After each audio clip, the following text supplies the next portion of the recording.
Today we're going to talk a little bit about the importance of additional side income when growing your small Pokemon business. My name's Lewis and I am the owner and the founder of the Indigo Auction Limited based in the UK, and we specialise in selling sealed Japanese products to the UK market. Now, you guys might be a small business growing alongside me, or you might be considering starting up, and I figured like doing little videos like this would be a really good way to sort of help you guys understand some of the things I've gone through in growing, which can then maybe benefit you in the future, so you don't have to try and figure it out the way I had to. There's plenty of information out there for you all to go out and find, but I know sometimes people just like to listen or watch. I know I'm one of those people as well. So I'm going to present a few ideas to you guys today who might be struggling with generating revenue or cash for your business. So I know as a brand new startup, getting finance is almost an impossibility from the banks. So I think generally speaking, a lot of the time it's about 3 to 5 months of revenue they expect, at least probably about £4,000 to £5,000 revenue. Don't quote me on that though, that is the only sort of the experience I've had with lenders so far, and that can be quite tough, especially when you're first starting out, because that is, you know, if you're thinking like 5 months of revenue at that level, that's almost like £25,000 in revenue before you even get considered for money, which is it's a lot. So I'm going to present to you guys a few ideas of how you can go about basically generating revenue / sourcing like money for your business essentially.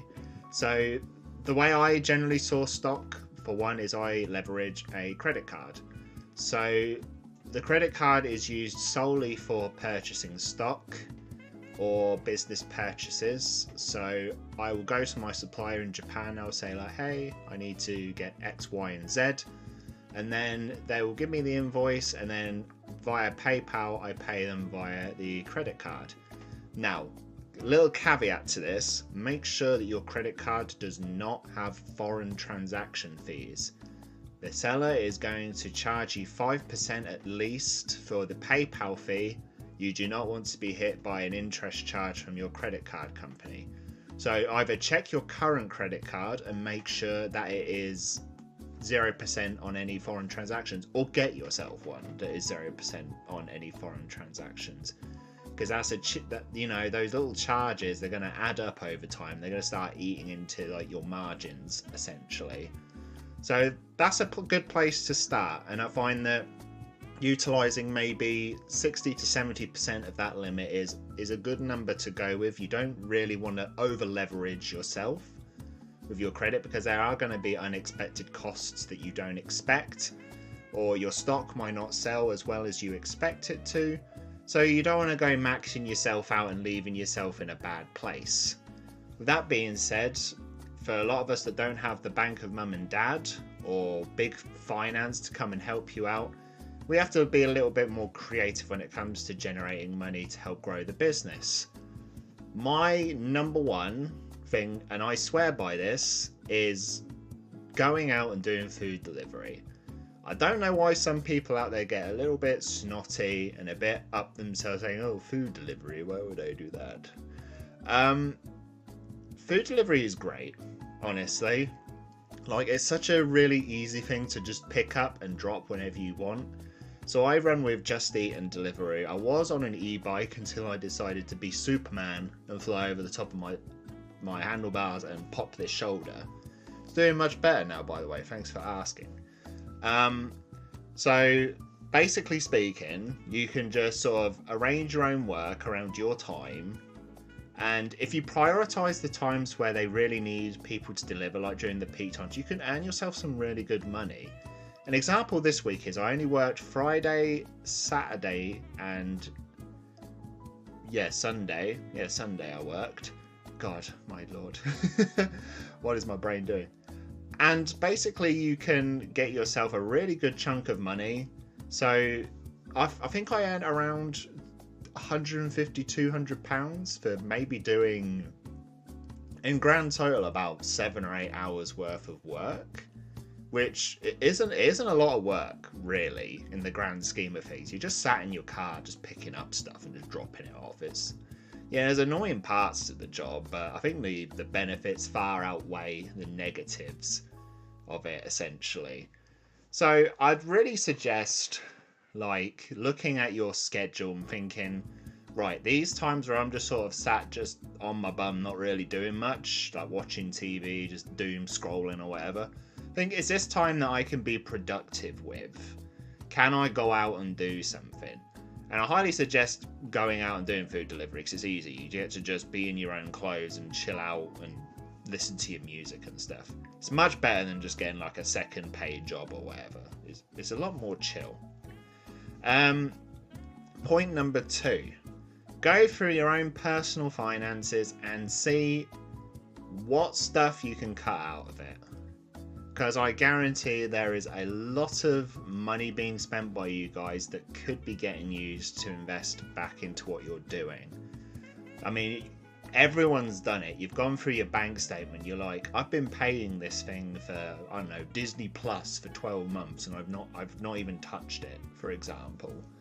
I'm very thorough when it comes to going through subscriptions, so I'm always checking for like free trials and stuff that I've completely forgot about, and just making sure that I clear it all out, because those costs are going to add up, and you know, you end up spending oh my god, excuse me.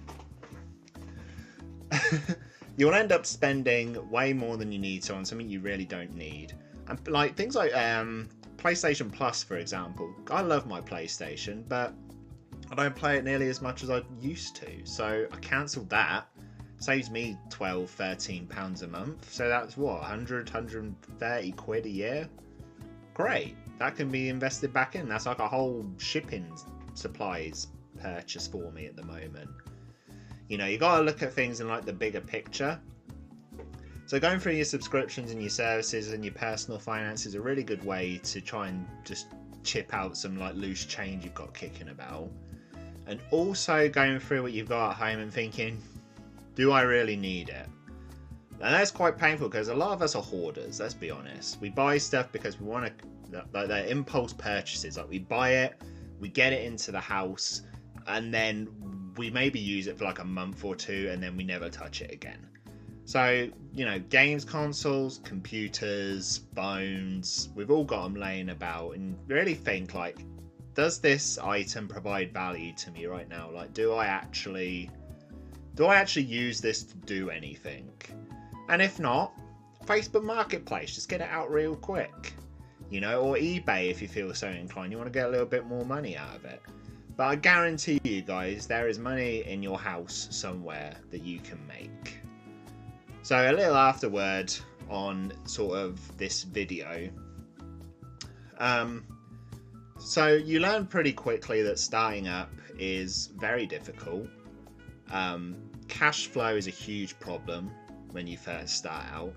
So recently I made like my sales of my stock, and now I don't really have that much to sell at the moment, and that's lost me potentially a week's worth of business because I've had to wait for payouts.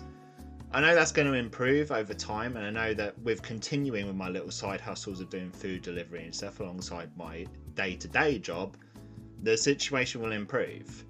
And if you guys are in the same boat as me, like, I completely understand like how tough it is, like getting yourself in a position to keep reinvesting in. And I know that you guys will make it, and I know that I will make it at some point as well.